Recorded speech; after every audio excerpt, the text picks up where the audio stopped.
Hola! Your dream vacation to Bali starts from rupees 22,999 only with GT Holidays, South India's #1 travel brand. வரவேற்க தகுந்த தேர்தல் முடிவுன்னு நான் சொல்லுவேன். இவங்க ஜெயிக்கணும், இவங்க தோக்கணும்னு நமக்கு தனிப்பட்ட முறையில் எந்த இதுவும் இல்லை. குறிப்பாக கடந்த 5 ஆண்டு கால மோடி ஆட்சியை பார்த்தோன்னா, ஒரு சர்வாதிகாரத்தனமான ஏகாதிபத்தியத்தை அமல்படுத்துகிற மாதிரி எதேச்சதிகாரமான போக்குன்னு நம்மளையெல்லாம் அந்த வார்த்தைகளை நினைவுபடுத்தி பார்க்குற அளவுக்கு பல காரியங்களை செஞ்சாங்க. ஒரு சட்டங்களை அமல்படுத்துறதாகட்டும், அமல்படுத்துகிற விதமாகட்டும். அது ஒரு உதாரணத்துக்கு சொல்கிறேன். வேளாண் சட்டங்களை கொண்டு வரீங்க, நல்லதுன்னு நினச்சி நீங்கள் சில சரத்துக்களை சேர்க்குறீங்க, அறிமுகப்படுத்துகிறீங்க, சட்டமாக்குறீங்க. அது பப்ளிக் டொமைனுக்கு வருது, அதை படித்து பார்க்குறான், புரியாதவன் என்னன்னு கேட்டு தெரிஞ்சுக்கிறான். ஒரு 6 மாதத்தில் இதில் இவ்வளவு பிரச்சனைகள் இருக்குதுன்னு சொல்கிறாங்கன்னா, அதை காது கொடுத்து கேட்குறது தான் ஜனநாயகம். இங்கே வாங்க, என்ன பிரச்சனை? நான் நல்லது நினச்சி தானே சொன்னேன், ஏன் நீங்கள் இவ்வளோ போராடுறீங்க? ஒரு பேச்சுவார்த்தை நடத்தலை. மினிமம் ப்ரைஸ் ஒன்று கேட்டால, கேரண்டி, மினிமம் கேரண்டி ப்ரைஸ் ஒன்று இருக்கு இல்லையா, குறைந்தபட்ச ஆதார விலை. அந்த ஷரத்து அதில் இல்லவே இல்லை. இவ்வளோ தூரம் கொண்டாந்து மெனக்கெட்டு ஒரு டீமை போட்டெல்லாம் சட்டத்தை கொண்டாடலே, அதுக்கு ஒரு கேரண்டி இல்லையான்னு கேட்டபோது, அது ஒன்று நான் இப்படி செஞ்சு தரேன்னு ஒரு பேச்சுவார்த்தை மூலமாக அவங்களுக்கு புரிய வச்சுருக்கணும். ஆமாம், இல்லை மிஸ் ஆகிடுச்சுல்ல அப்படின்னு நீங்கள் அதை திருத்திட்டு இருக்கணும். இதெல்லாம் செய்கிறதுக்கு பதிலாக நரேந்திர சிங் தோமர் அக்ரிகல்ச்சர் மினிஸ்டராக இருந்தாரப்போ, அந்த வேளாண் சட்டங்களில் நாங்கள் ஒரு வார்த்தையை கூட திரும்ப பெற மாட்டோம்னு பேட்டி கொடுத்தார் பிரதமர் மோடியின் அனுமதியின் பேரில். அல்லது அவர் அப்படி சொன்னதை மோடி அமைதியாக வேடிக்கை பார்த்தார். இதுதான் ஜனநாயகமா? இந்த நாட்டினுடைய முதுகெலும்புன்னு சொல்கிற விவசாயிகளை நீங்கள் நடத்துகிற விதம் அதுதானா? பெண் சக்தி, நாரி சக்தின்னு போகிற இடத்துலலாம் பேசுகிறாரு. நாங்கள் மானபங்கப்படுத்தப்பட்டோம் பிஜேபி எம்பி ஒருத்தரால்னு. விருதுகள், பதக்கங்கள் வாங்கின மல்யுத்த வீராங்கனைகள் அவர் பிரதமர் வீட்டிலேருந்து 1/2 மணி நேரம் தூரத்தில் உட்காந்து மாதக்கணக்கில் போராடினாங்களே, திரும்பி கூட பார்க்கலையே. மணிப்பூர் கலவரத்தில் நிர்வாணமாக அந்த பெண் ஓடி வர்றதை பார்த்து நான் அடித்து துரத்திட்டு வர்றான். அந்த பெண் யாருன்னு அப்படியே இருக்கட்டும், அந்த கலவரத்தை யாரும் கவலைப்படாதீங்க, நடந்தது நடந்துடுச்சு, அமைதி திரும்ப நான் இருக்கிறேன்னு அந்த மண்ணில் போய் இறங்கி நின்று சொல்கிறதுக்கு இன்னைக்கு வரைக்கும் பிரதமருக்கு மனசு வரலையே.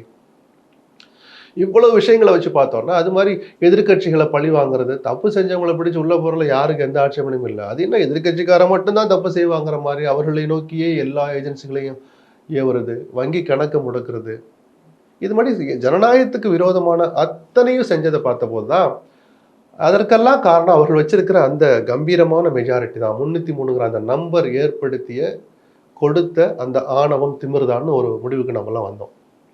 அப்போ வரப்போகிற தேர்தல் முடிவு அதுக்கு ஒரு கடிவாளம் போடுறதா இருக்கணும்னு நானும் பல பேட்டிகளில் சொன்னேன். நம்ம நம்பரை யூகிக்கிறதுக்கு நான் ஒன்றும் பரமாத்மா இல்லை, நான் பெரிய வியூக விற்பனரும் கிடையாது. நண்பர்கள், அதிகாரிகள், அரசியல்வாதிகளோட கலந்து பேசுகிறோம், நடக்கிற காட்சிகளை பார்க்குறோம்.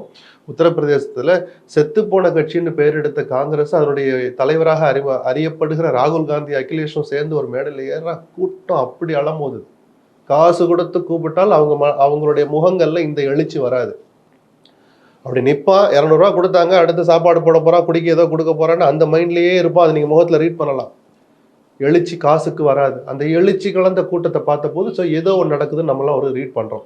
ஸோ ஒரு லிமிட்டடாக 2-3 கட்சி ஆதரவோடு அது நடந்தால் தான் கடிவாளம் போட்ட மாதிரி இருக்கும்னு நான் போன்றவர்கள் நினச்சோம். நான் நினச்சேன். அது நடந்ததில் எனக்கு சந்தோஷம். ஒன்று, அயோத்தி ராமர் கோயில் இருக்கு இல்லையா, அது திறப்பு விழாவை, அதாவது படாடோபம், கோலாகலம் என்ன வேணாலும் சொல்லுங்கள், ஏதோ இந்த நாட்டில் அது நடந்துட்டால் வேறு எந்த பிரச்சனையும் இல்லைங்கிற மாதிரி நாடாளுமன்ற தேர்தலை மனசில் வச்சுக்கிட்டு அவங்க அதை நடத்தி காட்டின விதம் இருக்குல்ல, மோடியை முன்னிறுத்தி அந்த சடங்குகளை, ஒரு கோயில் கட்டுறீங்கன்னா அதை பிரதிஷ்டை பண்ணும்போது யார் பண்ணணும், அந்த மந்திரங்களை யார் சொல்லணுங்கிற சடங்கெல்லாம் தள்ளி வச்சுட்டு சில முக்கியமான விஷயங்களை இவரே முன்னின்று செய்கிற மாதிரி ஜனாதிபதியை கூட வர விடாமல் அந்த ராமர் கோயிலுக்கு இந்த தூரம் கட்டுறதுக்கு ஒரு அடிப்படை காரணம், மூல காரணம் முரளி மனோகர் ஜோஷி, அத்வானி இல்லாமல் அது இல்லை. 1000 கான்ட்ரவர்சி இருந்தாலும் அவர்களை கூட புறம் தள்ளி விட்டு இவரை முன்னிலைப்படுத்தி நடத்தின இதெல்லாம் முழுக்க தேர்தலை மனசில் வச்சு தான். அந்த ராமர் கோயில் இருக்கிற ஃபைசாபாத் தொகுதியில் பிஜேபி தோத்ததை நான் மனப்பூர்வமாக வரவேற்கிறேன். ஏன்னா அதில் அவ்வளோ பெரிய பொலிட்டிக்கல் மெசேஜ் இருக்குது. கன்னத்தில் அரைஞ்சிருக்கிறாங்க பிஜேபி மேலே. ராமர் கோயிலுக்கும் எங்களுடைய வாழ்க்கைக்கு சம்பந்தம் இல்லை, எங்கள் நிம்மதிக்கும் வேண்டாம், எங்கள் மன நிம்மதிக்கு கடவுள் இருக்கலாம், நாங்கள் வணங்குவது வேறு, எங்கள் வாழ்க்கை வேறுன்னு முதல் முறையாக இந்தி பேசுகிற மக்கள், வட மாநிலத்து மக்கள், இந்த தெளிவு தெற்கு ஏற்கனவே வந்தாச்சு. பல ஆண்டுகளுக்கு முன்பாக வந்தாச்சு. வடக்க இப்படி இருக்காங்களே நம்மளாம் தவிச்சுக்கிட்டு இருந்தோம். பிஜேபிக்கு எதிராக சிந்திக்கணும்னு நம்ம சொல்லலை, சுயமா சிந்திங்க. சிந்திச்சு யாருக்கு வேணாலும் ஓட்டு போடுங்கன்னு சொன்னார். ராமர் கோயில் வந்துடுச்சு, ஜெய் ஸ்ரீராம்னா நாடு ஓகே அப்படின்ட்டு ஓட்டை போட்டுறாதீங்கன்னு சொன்னோம். பிஜேபிக்கு போடுங்க, காரண காரியத்தோட போடுங்கன்னு தான் நம்மளாம் எதிர்பார்த்தோம். அந்த மெசேஜ் இன்னைக்கு உத்தரப்பிரதேச மண்ணில இருந்து தொடங்கினதா நல்ல மாற்றமா பார்க்குறேன். மீண்டும் பிஜேபி ஆட்சிக்கு வந்தாலும் நமக்கு எந்த ஆட்சேபனையும் கிடையாது. தாராளமாக வரட்டும். இதுல இருந்து சில பாடங்களை கற்றுக்கிட்டோம் அவங்க. சரிதானா? கேபினட் கூட்டத்தில் மோடி அதான் சொல்லிக்கிறார், நம்முடைய வளர்ச்சி திட்டங்கள் தடைப்பட வேண்டாம், சின்ன சின்ன தடைகள் தான் அப்படின்னு சொல்லியிருக்காங்க. நல்ல விதமாக அவரும் பாடம் கற்றுக்கிட்டா எனக்கு ரொம்ப சந்தோஷம். மோடியை வீட்டுக்கு அனுப்புன்னு சொல்றதுக்கு நான் ஒன்றும் அரசியல் கட்சிக்காரன் கிடையாது. உங்கள் தவறுகளை திருத்தி உங்கள் ஆட்டிடியூடை மாற்றிக்கங்க. நான் நினைக்கிறதா சட்டம். என்னுடைய சக அமைச்சர்களுக்கு கூட சொல்லாமல் திடீர்னு அமைச்சரவையை 10 மணிக்கு கூட்டுவேன், 11 மணிக்கு நான் அறிவிப்பேன், இன்னிலேருந்து 500 நோட்டு செல்லாது, 1000 நோட்டு செல்லாதுன்னா உங்கள் நோக்கம் நல்ல நோக்கமாக இருக்கலாம். அவ்வளோ ரகசியம் காத்து எதையும் எதேச்சதிகாரமாக செஞ்சு அமல்படுத்தின மோடிக்கு இப்போ வரப்போகிற 5 ஆண்டுகள் புதிய சிலபஸ்ன்னு சொல்கிறேன். அது வரவேற்க தகுந்தது, ஜனநாயகத்தை வலுப்படுத்தும். ஆரோக்கியமான ஒரு எதிர்கட்சி அமைஞ்சிருக்கு. காங்கிரஸ் முக்து பாரத்னு சொன்ன மோடியின் கன்னங்களிலும் இந்திய மக்கள் அரசியல் ரீதியாக அறைந்திருக்கிறார்கள். காங்கிரஸ்க்கு ஒரு புத்துணர்ச்சி வந்துடுச்சுல, எழுச்சி உயிர்த்தெழுந்த மாதிரி வந்துட்டாங்களே. ரொம்ப ரொம்ப ரொம்ப ரொம்ப சந்தோஷமா இருக்கு. யோகியமற்ற பல காரியங்களை தொடக்கி வச்சதே காங்கிரஸ் கட்சி தான். நான் எந்த காலத்தையும் அதை மறுக்க மாட்டேன். பொருளாதார சீர்திருத்த விஷயங்கள்ல எவ்வளவு நல்லது பண்ணாங்களோ அந்த அளவுக்கு ஏழைகள் வயிற்றில் அடிக்கிற காரியங்களை கடந்த காலங்களில் காங்கிரஸ் பண்ணது. அந்த தவறுகளை எல்லாம் திருத்திக்கிட்டாங்கன்னு நான் நம்புறேன். பெரியண்ணன் பாணியிலே இருப்பாங்க. மாநில கட்சிகளை நடத்துறதாகட்டும், மாநில தலைவர்களை நடத்துறதாகட்டும், அந்த பெரியண்ணன் பாணி மறைந்து பெருந்தன்மை வந்துடுச்சுங்கிறத நம்ம காட்சிகளில் பார்க்குறோம். ஆவணப்பூர்வமாக அதை நிரூபிச்சும் காட்டுறாங்க.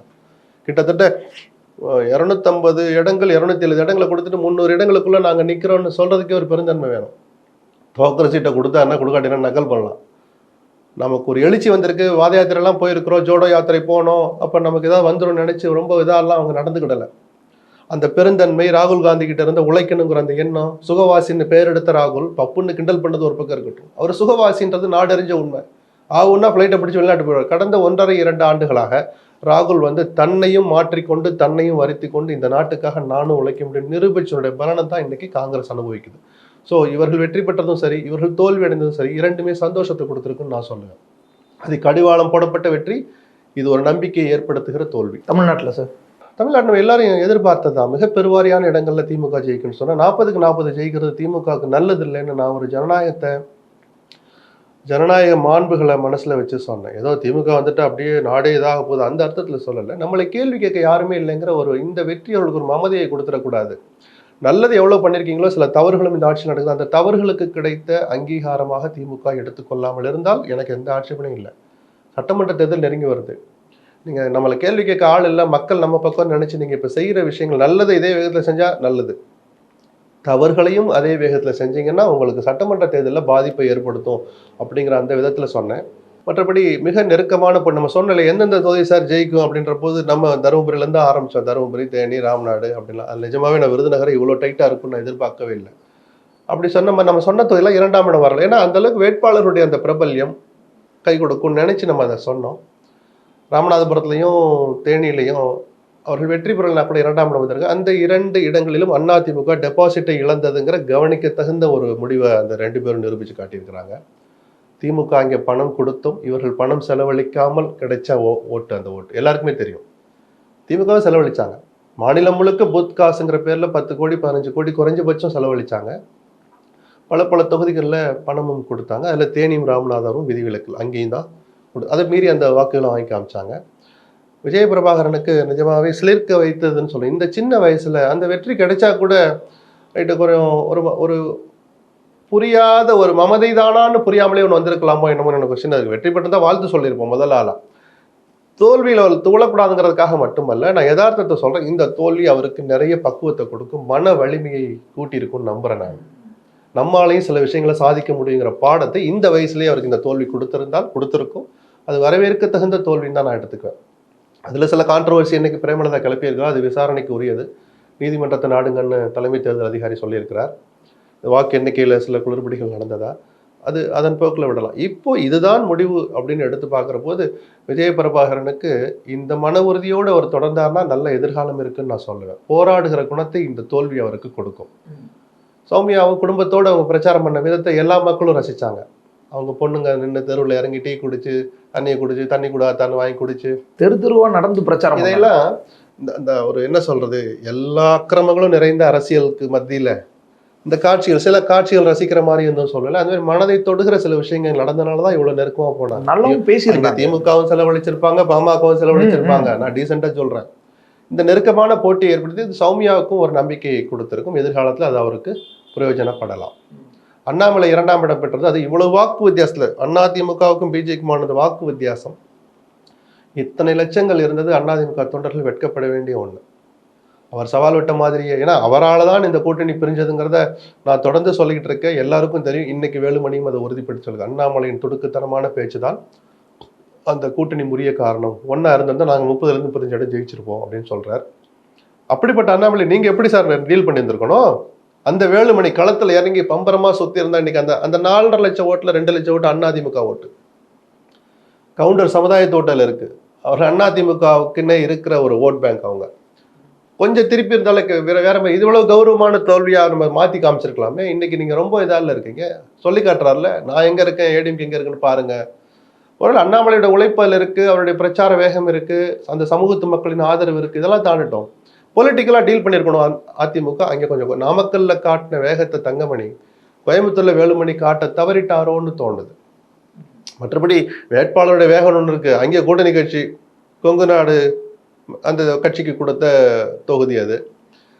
ஆனாலும் சின்னம் உதயசூரியன் தான் நினைக்கிறேன். அப்போ அது ஒரு பெருசா அவரே பலவீனம் கிடையாது. அதையும் தங்கமணி அவருடைய ஏற்பாட்டுல அதை நிரூபிச்சு காமிச்சு கிட்ட வரைக்கும் வந்து காமிச்சாரு. அது போல வேட்பாளர் பலம்னு நம்ம கள்ளக்குறிச்சியை சொல்லி காமிச்சோம். குமரகுரு நல்ல வேட்பாளர், ஊரறிஞ்சவர் அப்படின்னு. அவரும் 50,000 ஓட்டுக்கிட்ட கொண்டு வந்து காமிச்சார் அந்த வித்தியாசத்தை குறைக்கிறதுக்கு. அந்த வகையில் அவருக்கு ஒரு கௌரவம். சேலமும் கிட்டத்தட்ட 70,000 தான். அது அவருடைய ஊர். அது கூட இல்லைன்னா அங்கேயும் லட்சக்கணக்கில் வந்தால் எடப்பாடியுடைய தலைமை பண்பு மேலே அவருடைய செல்வாக்கு மேலே வேற மாதிரி கேள்வி இருந்திருக்கும். ஏன் ஜெயிக்கலாம் நீங்கள் தலைமை பண்புக்கு தகுதி இல்லை அப்படிலாம் சொல்ல மாட்டேன். அது விமர்சனம் வைக்கிறவங்க வச்சுட்டு போட்டோம். அந்த மாதிரி பார்த்தோம்னா அதிமுகவுக்கு இன்னும் கொஞ்சம் இறங்கி வேலை செஞ்சிருக்கலாம். அது நான் சொல்ல, எடப்பாடியே தேர்தல் முடிஞ்சு 10 மாவட்ட செயலரை கூப்பிட்டு பேசிட்டு இருக்கும்போது சொன்னார், நீங்கள் அம்மா காலத்தில் இருக்க மாதிரி வேலை செய்யலைன்னு சொன்னார். ஆனாலும் 8 அல்லது 9 தொகுதிகளில் டெபாசிட் இழந்தது அவமானகரமானது. 7 நான் சொல்கிறேன். அது 8 கூட வந்துடுச்சு. நான் என்னென்ன தொகுதிகள் இருக்குது, பாண்டிச்சேரியும் சேர்த்திங்கன்னா 9 விட்டு வந்துடும். அது தொகுதிகள் விவரமே இருக்குது. தலைநகர் சென்னையில் 2 தொகுதியில் டெபாசிட் போச்சு. நீங்கள் மத்திய சென்னையை சேர்க்கணும். தேமுதிக தான் சார் போச்சு, அதிமுக சம்பந்தம் சொல்லுவீங்களா? அப்படி ஓகே. கூட்டணியோட திருவள்ளூரில் போயிடுச்சு. அதிமுகவுக்கு தான் போனதா அர்த்தம். அதிமுக ஓட்டு விழுந்திருந்தா எப்படி சார் டெபாசிட் போகும்? அதையும் நீங்கள் தான் சுமக்கணும். நான் அந்த அர்த்தத்துலையும் சேர்த்து சொல்லுவேன். அப்படி பார்த்தா அது இன்னும் கொஞ்சம் போகுது. சரிங்களா? தென் சென்னையில் டெபாசிட் போகிற தொகுதியாது எலைட் கான்ஸ்டிடுவன்சி. உங்களுடைய கௌரவம் அதில் அடங்கி இருக்கு. ஊரறிஞ்ச வேட்பாளர் 7 ஏற்கனவே 5 வருஷம் எம்பியா இருந்தவர். எப்படி போச்சு? அப்போ என்ன நடந்துச்சு? சுய பரிசோதனை பண்ணணுன்ற நான் 12 தொகுதிகளில் பிஜேபி அணி 2ஆம் இடம் வந்திருக்கு. 3ஆவது இடத்துல போட்டாங்க. அதிமுக அணி 3ஆம் இடம் வந்திருக்கு. அப்போ இதை வச்சுக்கிட்டு அவங்க என்ன சொல்றாங்க? இனிமேல் திமுக வெர்சஸ் பிஜேபி தான். இல்லை, அது உண்மை இல்லை. 28ல் 2வது அது உண்மை இல்லை.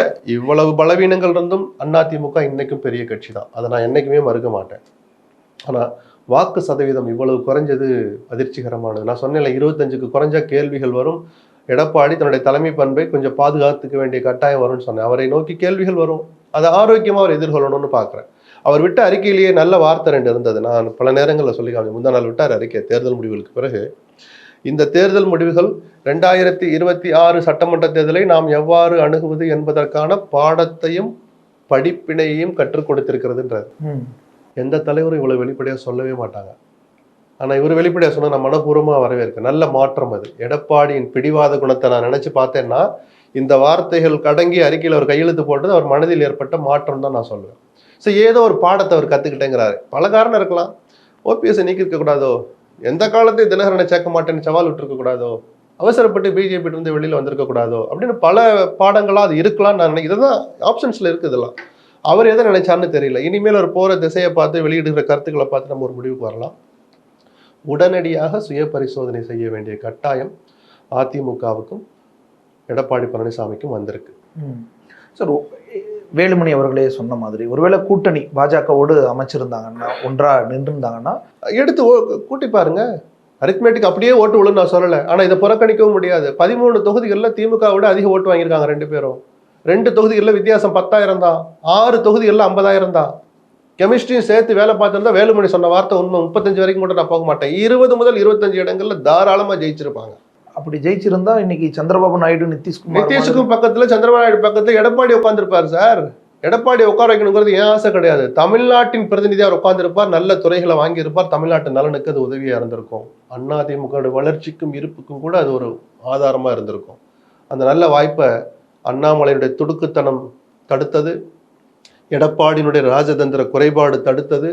இப்படி ஒரு சண்டை நடக்கிறத வேடிக்கை பார்த்த பிஜேபியின் தேசிய தலைமையும் இந்த தோல்விக்கு ஒரு காரணம்னு நான் சொல்லுவேன். இப்போ நஷ்டம் 3 பேர்த்துக்குமே. ஆமா, ரிசல்ட்டை பார்த்தா அப்படியான தெரியுது. இப்போ உட்காந்து 3 பேர் உட்காந்து அனலைஸ் பண்றீங்க, என்ன அவங்க ஆட்சி அமைக்கிறதுல பிஸியா இருக்காங்க. 2 மாசம் கழிச்சு தமிழ்நாடு ரிசல்ட் எடுங்கப்பான்னு உட்காந்து பேசுறப்போ அந்த குற்றத்திற்கு அந்த தவறுக்கு அவர்களும் தான் பொறுப்பேற்கணும். ஆமால, 4 பேர் வந்து சொன்னாங்களே தீர்மானம் போட்டு கூட்டணி விட்டு வெளியேறணும்னு சொல்றதுக்கு முன்னாடி 4 நாள் முன்னாடி 4 அமைச்சர்களை முன்னாள் அமைச்சர்களை டெல்லிக்கு அனுப்பிச்சார் எடப்பாடி. ஒரு கோரிக்கை இல்லை, அண்ணாமலையை கொஞ்சம் கண்டிச்சு வைங்க, இதை சொல்லிட்டு வரதான் போனாங்க. சொல்லிட்டு வந்து 4 நாள் வெயிட் பண்றாங்க, ஒரு டெவலப்மெண்ட்டும் இல்லை. அதுக்கு மேல இருந்தா அது கௌரவ குறைச்சல். ஒரு வகையில் அது நியாயமானது, ஒரு வகையில் அது நியாயம், தன்மானம் உள்ள முடிவு. அது தீர்மானம் போட்டார், வெளியே வந்துட்டார். அப்ப தேசிய தலைமையும் தானே காரணம். கண்டிச்சுட்டோன்னு கூப்பிட்டு ஒரு வார்த்தை போன்லயாவது சொன்னீங்களா? சொல்லலையே. அப்ப எடப்பாடி வேற என்ன முடிவு எடுத்திருப்பார்? ஆனா அதையெல்லாம் தாண்டி சரி, அந்த கசப்புகள் ஒரு மாதிரி வேற மாதிரி டீல் பண்ணியிருந்தா இன்னைக்கு ரிசல்ட் வேற மாதிரி போயிருக்கும் சார். இந்த வெற்றி சட்டமன்ற தேர்தலில் அதிமுக வெற்றி எளிதாக்கி இருக்கும். அதிமுக தொண்டர்கள் மனசுல நம்பிக்கை விதைச்சிருக்கும், உற்சாகமா வேலை செய்வான். இன்னும் 2 வருஷத்தை கடத்துறது அவ்வளவு சுலபம் இல்லை. சோர்ந்து போயிருக்கான், அதை தாண்டி துவண்டு போயிருக்கான். தோல்வி தோல்வி தோல்வினா எந்த இயக்கத்து தொண்டனுக்கும் சோர்வு வரதானே செய்யும். அதனாலதான் சுய பரிசோதனை அவசிய தேவைன்னு சொன்னேன். ஆனால் திமுகவுமே இதே மாதிரியான ஒரு சூழலை எல்லாம் கடந்து வந்திருக்குல்ல சார். 11, 14, 16. அப்போ கலைஞர்னு ஒருத்தர் இருந்தார். எத்தனை தோல்விகள் வந்தாலும் 13 ஆண்டுகள் ஒரு ஆட்சி பொறுப்பும் இல்லைன்னாலும் இருந்து தக்க வச்சு ஆட்சி பொறுப்பு கொண்டு வந்தார். தோல்விகள் அடைஞ்ச நேரத்தில் எதிர்கட்சியா இருக்கிற போது எப்படி அந்த கட்சியை உயிர்ப்போடு வச்சுக்கணுங்கிற கலையில வித்தகரா இருந்தார். அதே மாதிரி ஸ்டாலின் இருக்கணும் அவசியம். அந்த தோல்விகள்னா ஸ்டாலினுக்கு வரல, அவர் தலைவரானதுல இருந்து பிரம்மாண்டமான வெற்றிகளை பெற்றுக்கிட்டே இருக்கிறார். அதனால இனிமேல் அது எப்படி அவர் டீல் பண்ணுவார் பார்த்தா தான் தெரியும். அவர் தலைவரான காலத்துல இருந்து ஆட்சி பொறுப்புல அதிகாரத்துல இருந்துகிட்டே இருக்கிறார். பிரம்மாண்டமான வெற்றியை 19ல் செஞ்சு காமிச்சார், 21ல் ஆட்சியை பிடிச்சார், 24ல் இந்த வெற்றியை பெற்றார். உள்ளாட்சி அமைப்புகள்ல 3 கட்டமா நடந்த தேர்தலையும் பிரம்மாண்டமான வெற்றின்னு. ஆனா தொடர் தோல்வியில ஒரு இயக்கத்தை தானே அவர் அப்படி கொண்டு வந்தாரு. இல்ல, அப்போ அந்த தோல்வியை ஸ்டாலின் சுமக்கல, கலைஞர் சுமந்தார். அந்த வித்தியாசத்தை நீங்க புரிஞ்சுக்கணும். அதனால சொல்றேன், திமுகவும் தோல்விகளுக்கு பழக்கப்பட்ட கட்சி தான். இப்ப ஸ்டாலின் எப்படி ஹேண்டில் பண்ணுவான்ற வாய்ப்பு கடவுள் அவருக்கு கொடுக்கல, இன்னும் கொடுக்கணும்னு ஆசைப்படல. நல்லா இருக்கட்டும், அவருடைய ராஜதந்திரத்துக்கு கிடைச்ச வெற்றின்னு நான் சொல்லுவேன். அதே மாதிரி கட்சியினுடைய தலைவரா வந்த பிறகு அந்த கூட்டணியில சில பேர் முரண்டு பிடிச்ச போது நியாயமான காரணங்களுக்காக எங்களுக்கு அதிக இடம் கொடுக்கணும், அந்த தொகுதி வேணும் அப்படின்னு பல்வேறு காரணங்கள்ல கோபதாபங்கள் எழுந்த போது, சின்ன பிரச்சனை வந்துச்சு, எங்க சின்னத்துல நிப்போன்னு சொன்ன போதும் அதையெல்லாம் டீல் பண்ற விதத்துல டீல் பண்ணி, கோயம்புத்தூர்ல அண்ணாமலை நிக்கிறதா தகவல் வருது, நீங்க நின்னா நீங்க சமாளிக்க மாட்டீங்க, நானே நிக்கிறேன்னு சொல்லி, அது ஜஸ்ட் லைக் தட் அப்படி தட்டில் வச்சு கொடுக்குற மாதிரி ஜெயிக்கிற திண்டுக்கல் தொகுதியை மார்க்சிஸ்ட் கொடுத்து அங்கே இப்போ பார்த்து 4.5 லட்சம் ஓட்டுல அவங்க ஜெயிச்ச 4 லட்சம் ஓட்டு. இந்த மனசெல்லாம் எல்லா தலைவர்களுக்கும் வராது. சரி, கஷ்டமான இருக்கிற தொகுதி தள்ளி விடும் அப்படின்னு தான் நினைப்பாங்க. அந்த மாதிரி விஷயத்துலையும் ஒரு துணிச்சலான முடிவெடுத்த ஸ்டாலினுடைய நடவடிக்கைகள் நம்ம பாராட்டாம இருக்க முடியாது. ஏதோ மோடி எதிர்ப்பலை பிஜேபி எதிர்ப்பலை தான் காரணங்கிறது ஒரு பக்கம், இருக்கிற அணியை தக்க வைக்கிறது இந்த காலகட்டத்தில் சவாலான விஷயம். மெகா அணி அமைப்போன்னு சொல்லி அதிமுக தண்ணி குடிச்சாங்களே, ஒன்றும் அமைக்க முடியலையே. அதை கம்பேர் பண்ணும்போது திமுக தலைவர் ஸ்டாலின் தன் கடமையை சரிவர செய்தார் அப்படின்னு நம்ம சொல்லலாம். Hola! Your dream vacation to Bali starts from rupees 22,999 only with GT Holidays, South India's #1 travel brand.